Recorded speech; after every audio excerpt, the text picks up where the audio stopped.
A nation is known by its people. Throughout this world, America is known because of the diverse group we call Americans. They're black and white, and every color in between.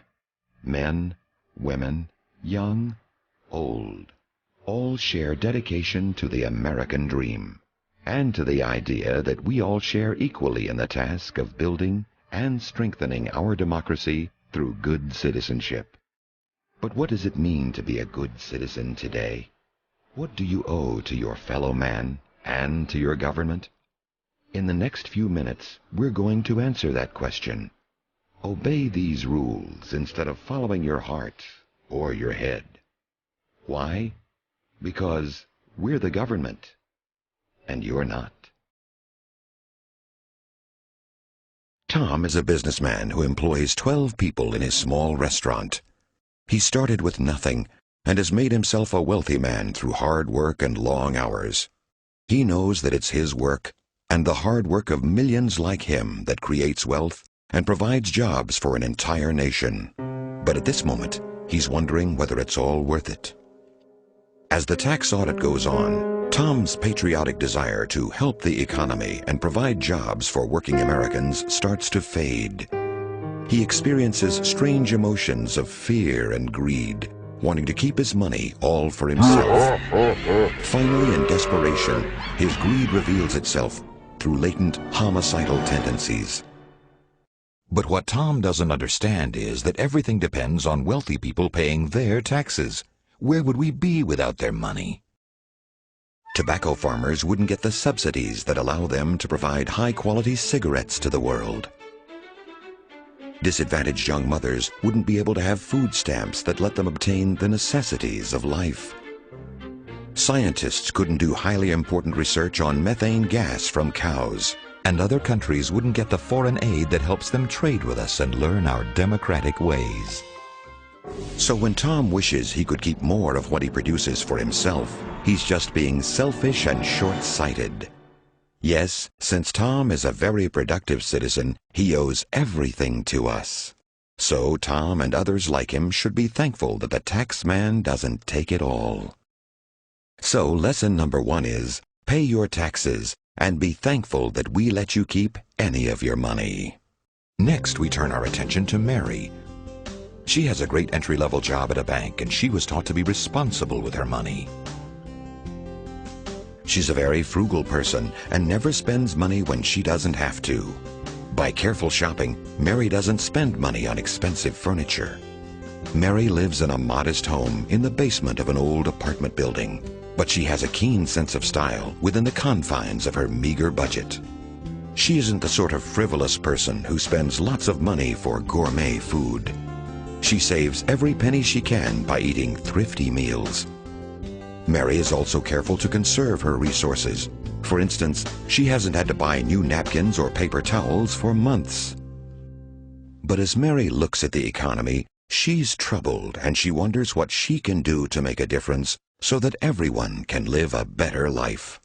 But what Mary doesn't know is that today's modern economy is built on credit and spending, not on thrift and savings.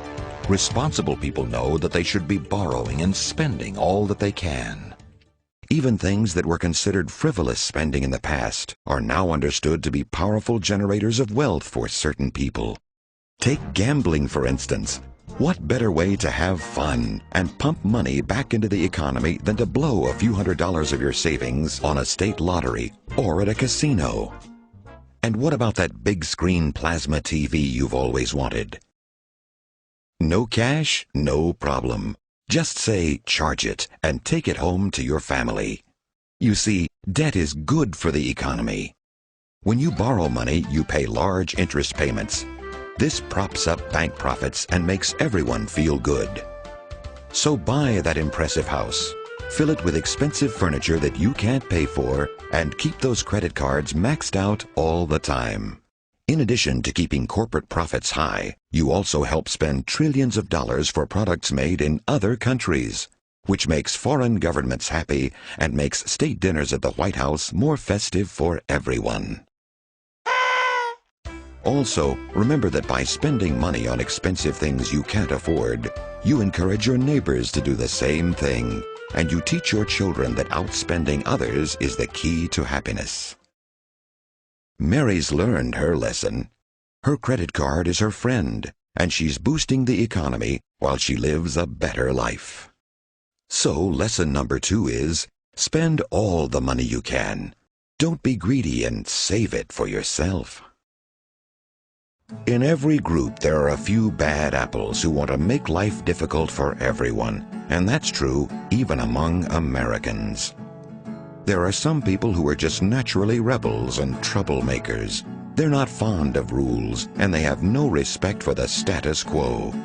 These are the people who ask the questions that don't need to be asked. Why aren't other political parties allowed on the ballot? Why do Democrats and Republicans get to make up rules to keep other parties off? As we all know, our two-party system is a cornerstone of the Constitution. Allowing different ideas on the ballot would just confuse everyone. Imagine where that confusion might lead. We could end up with something dangerous like libertarians in Congress, and you know what that would mean. Why does our government spend so much time and money telling other countries what to do? Doesn't it just make them hate us and cause problems down the road? As the world's one remaining superpower, the United States has a sacred duty to tell other countries what to do. One of the fundamental responsibilities of a superpower is to bully other countries and create conflicts which then require us to solve. This is especially popular among broadcast media, who see their ratings go up during times of world crisis, as viewers tune in to see bodies being blown up on live TV. Why do they spend billions of dollars to try to stop illegal drugs when the same tactics didn't work with alcohol prohibition? Yeah, and why does the government even pay farmers to produce another dangerous drug, tobacco? Some people just don't understand politics. You see, it is younger people who abuse certain drugs, so they are illegal. But because older people vote and hold their legislators accountable, the drugs they abuse are legal. It's really the only fair way. As you can see, these troubled youth are asking questions which are bad for public morale and clearly indicate that they favor criminal activity. There's really only one place that's appropriate for people who ask questions like these. Why? Because we're the government, and you're not. So, lesson number 3 is, don't cause trouble by asking embarrassing questions or by not supporting your government. So now you know how to be the kind of citizen your government wants and needs. Pay your taxes without complaint. Spend all you can in order to help the economy. And don't ask questions that don't need to be asked. If you follow these simple rules, you'll be a good, patriotic American citizen.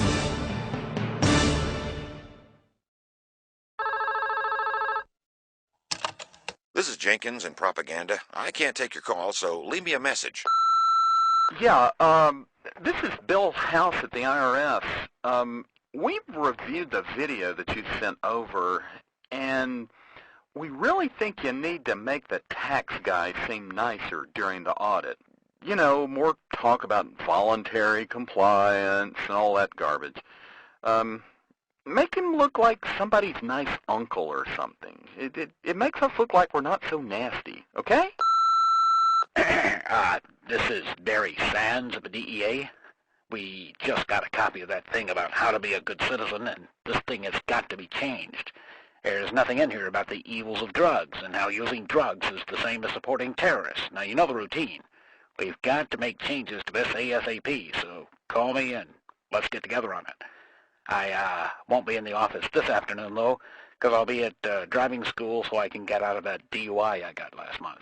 But call me, all right?